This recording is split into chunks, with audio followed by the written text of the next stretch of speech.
السلام عليكم ورحمة الله وبركاته. معكم الدكتور أحمد عبد الفتاح أبو هشيمة، عضو اتحاد المؤرخين العرب التابع لجامعة الدول العربية. وده اللقاء الأول من برنامج مصر المملوكية. هذا البرنامج بيتناول معالم تاريخ دولة المماليك في مصر والشام والسيادة المملوكية على بلاد الحرمين الشريفين. دولة المماليك دولة كبيرة حكمت مصر والشام وكان لها سيادة على مكة والمدينة فترة مش بسيطة، حوالي ما يقرب من 275 سنة تقريبا.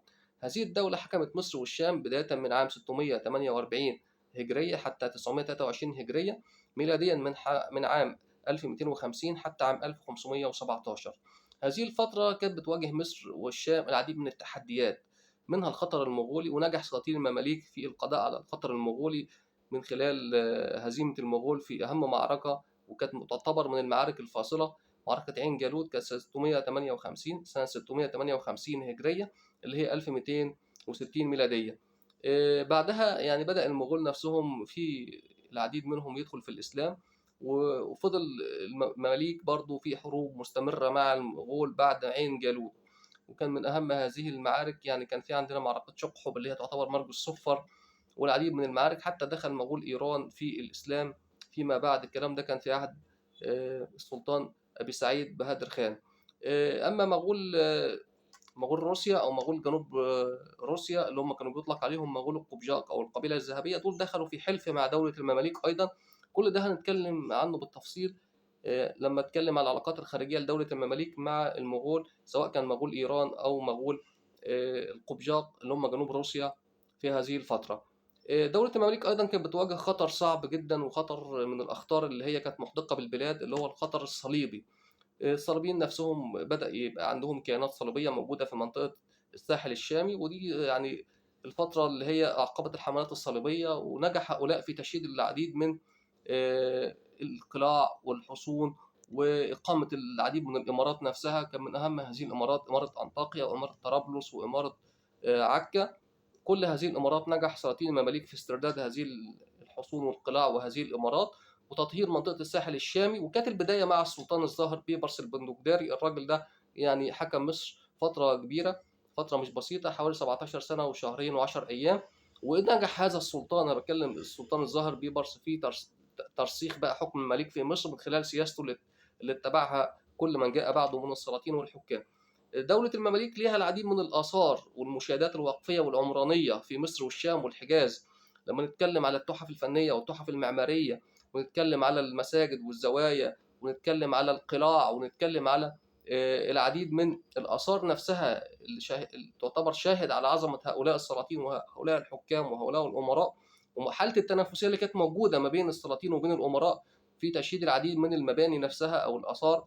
الخانات نفسها اللي كانت موجودة في العصر المملوكي، وكانت مكتظة بالأجناس المختلفة من التجار، يعني الروم، وعندنا الأحباش، وعندنا الصقالبة، وعندنا المغول نفسهم. كان في أجناس أتت من منطقة جنوب روسيا أو منطقة آسيا الوسطى وأتوا إلى مصر، وكانوا مشهورين جدا بالتجارة. الجمهوريات الإيطالية دخلت في حلف مع دولة المماليك، وكان في العديد من المعاهدات التجارية اللي أبرمت ما بين دولة المماليك وبين سلاطين دولة المماليك وبين الأمارات المدن الإيطالية في هذه الفترة. كان في اتفاقيات وكان في معاهدات ما بين دولة المماليك والقوى الأوروبية بصفة عامة. هنتكلم عن ده كله بالتفصيل بمشيئة الرحمن. المماليك بصفة خاصة، لو اتكلمت على الاسم نفسه، مملوك شخص فقد حريته، يعني شخص بيقع في ملك شخص آخر. آه، المماليك هي جمع كلمة مملوك، وده الشخص اللي هو فقد حريته واللي كان بيباع وبيشترى.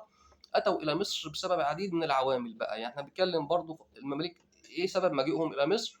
الفترة نفسها اللي أعقبت سقوط الخلافة العباسية. الفترة دي كان في الدولة المغولية نفسها بدأت تتوسع على حساب المدن في منطقة بحر قزوين، منطقة آسيا الصغرى، منطقة جنوب روسيا. وبدأ يبقى في دمار، بيبقى في هلع، في فزع. المغول نفسهم بدأوا إن هم يهربوا المماليك نفسهم بدأوا إن هم يفروا من الغزو المغولي، ولجأوا إلى مصر في هذه المرحلة. لذلك كان في توافد كبير جدا من المغول إلى مصر. احنا بنتكلم فترة المماليك البحرية، وبدأوا يشكلوا قطاع كبير جدا من التركيبة السكانية في مصر في هذه المرحلة. وكان لهم إسهامات، يعني كان لهم إسهامات إدارية ومعمارية وعمرانية ولغوية. والوظائف نفسها بدأت تتأثر بالمغول في هذه المرحلة. الصناعات نفسها، لو اتكلمت برضو على التكتيكات الحربية أو التنظيمات الحربية والاستراتيجيات نفسها في الجيش، بدأ المماليك نفسهم يبقى فاهمين طريقة المغول في الحروب. لذلك ده كان ليه أثر كبير جدا في هزيمة المغول في عين جالوت. خاصة احنا بنتكلم برضو، احنا بنتكلم مماليك نفسهم أتوا من منطقة جنوب روسيا اللي هي بتعتبر يعني أحد مواطن المغول في هذه المرحلة، فهم فاهمين تكتيكات المغول وفاهمين السياسة نفسها اللي اتبعها المغول في حروبهم. لذلك نجح المماليك اللي هم اصلا بيعتبروا من نفس هذه الاجناس، نجحوا في التغلب على خصومهم ببراعه وبحنكه سياسيه وباستراتيجيه كبيره جدا في من خلال توازن القوى في المنطقه، لان هم دخلوا في تحالفات مع العديد من القوى الاوروبيه من اجل الضغط على المغول في هذه الفتره وفي هذه المرحله.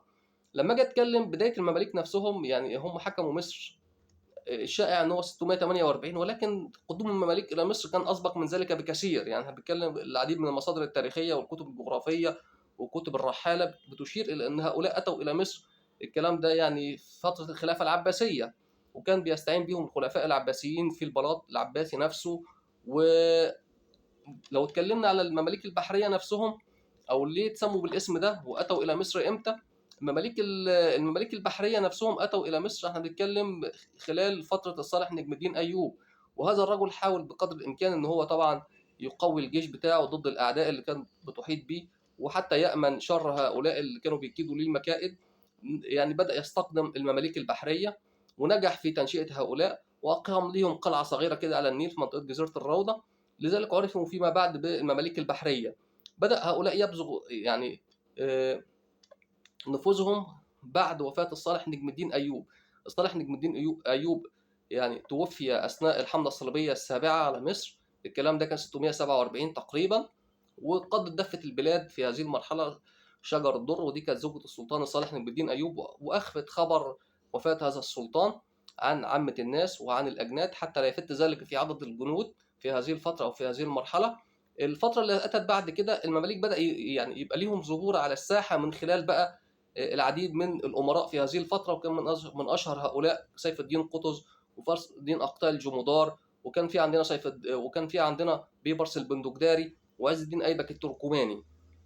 الدولة العباسية كان بتحاول بقدر الإمكان يبقى مصر تحت الولاية العباسية أو تحت الحكم العباسي، فأرسل الخليفة العباسي إلى مصر في هذه المرحلة: إن كانت الرجال عظمت عندكم فأعلمونا حتى نصير إليكم رجلا.